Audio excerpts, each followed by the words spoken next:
Hi everybody, happy weekend.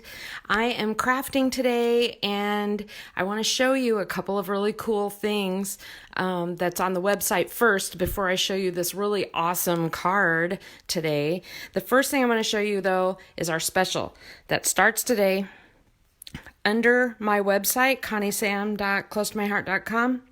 If you go under promotions, there is a Stamptacular sale, and the Stamptacular sale is an awesome deal. There are a lot of stamp sets, the little ones, like if you're interested in that little bee or the dragonfly or any of the animals, they are on sale for like $2.50. That's a deal. They have combos with the animals and the thin cuts together that are like $5. There's a lot of retired or older sets and thin cuts that are on sale, and there are some great deals in here. So I think that this is definitely one worth looking at. A lot of people are loving the spinner cards and the I Choose You for February. Today, we're going to use this one, You're Not Old, to make this card. So I just wanted to show you this special that's on here is really awesome, and it really did bring back a lot of my favorite sets. Okay, let's get started. So this is the set that I used. I stamped it on white, and then I used the watercolor pencils to color it in. Watercolor pencils are super forgiving because you can just, use just a little bit of water and fill in the space. You don't have to be like a super colorer.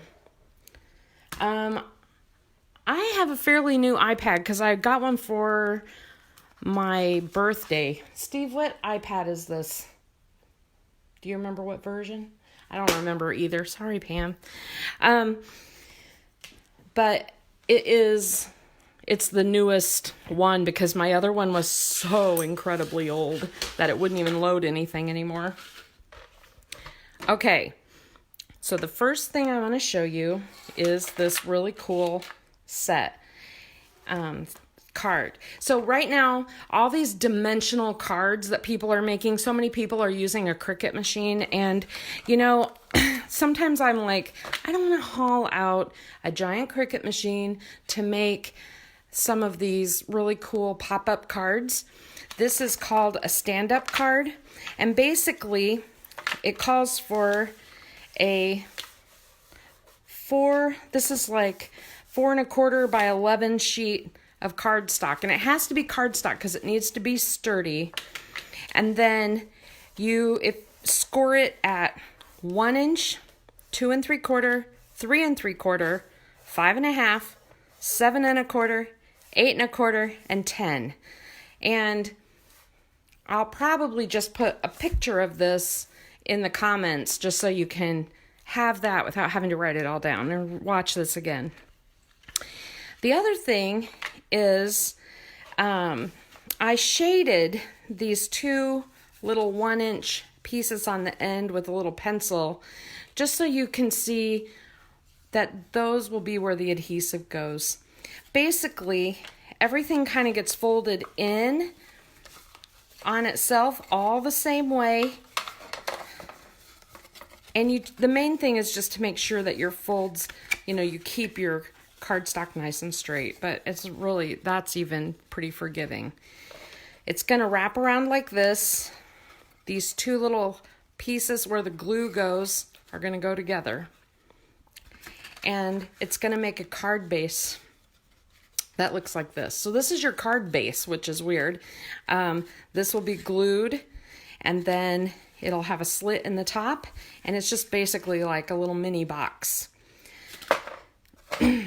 So this is what I recommend, is to go ahead and make a template like this. Now mine, to make the real one, I decided to use the Bluebird cardstock, and I went ahead and I scored it. You probably can't see. Oh, there you go. You can see my scores. And then I did some random stamping on it because technically you could take a piece of cardstock, and this is going to be, you know, the top of your card right there. This little square where the slit is the top of the card. And so you could decorate it now. You can put a piece of cardstock on there that's 4 by 3 1/4 and then cut your slit. But I didn't want to put a decorative piece on there today. I just wanted to stamp on it. And I wanted to show you how I did that. So using tone on tone, I used the Bluebird ink on the Bluebird cardstock. And in this stamp set, there's a couple of things that are real tiny. There's a really tiny star, some really tiny dots, and another little star. And basically, to stamp random, I don't stamp a bunch of dots and then stars separately. I put everything on my block together. So I put the dots on there and then the stars. And then when I ink it up and stamp, I just turn it and stamp it a bunch of times so that it's really random. The only place I think I messed up is right there, but it'll probably be covered up, so I'm not too worried about it. Anyway, I just wanted to show you that's how I do kind of random stamping quickly. People are always asking me how can I get so much done? How do I get things done quickly? And that's really the key to it, is trying to find shortcuts. All right, so I want to show you this, what this is actually gonna look like when it's done. You can use anything that it's going to pop up out of this slot, and it will stand up on a table like this. Okay?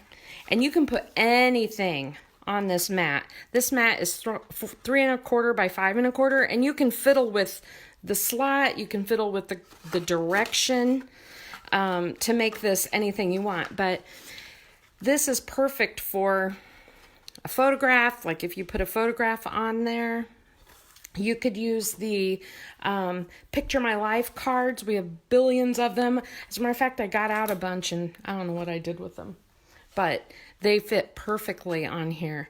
Whatever you do on here has to be pretty flat because it's got to go through that slot. And if you have a bunch of dimension to it, it's going to get hung up. So that's why a picture or something like that is really nice. What I used is, of course, the little lady. She's the one that's going to pop up through the slot. And then just to make it look better, I decided to mat it in orange. So let me put some adhesive on here.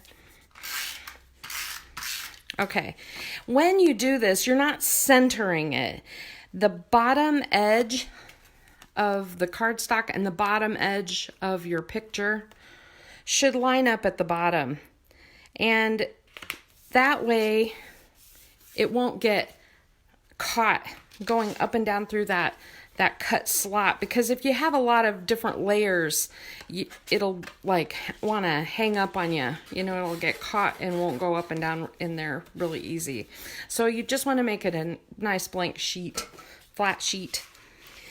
So that's that. I have the pop-up part. I have this scored. I want to show you how to cut this section here. Now, you can measure, you can whatever. Since this is 4 1/4, I just go in like half inch on each side. And one of the tricks that I like to do when I'm going to cut a slot is to use a hole punch. So, sorry, it's hard to hold it like that. Okay. So if I punch it there, and punch it there. That's a little in, but that's okay. Approximately half an inch in. That was like a 1/4 inch, but whatever. It'll still work.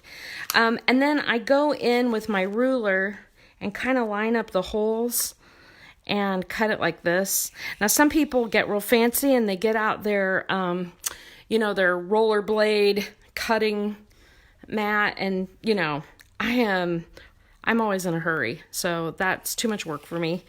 This is easy. I just line it up with a plain Jane ruler and cut that slot.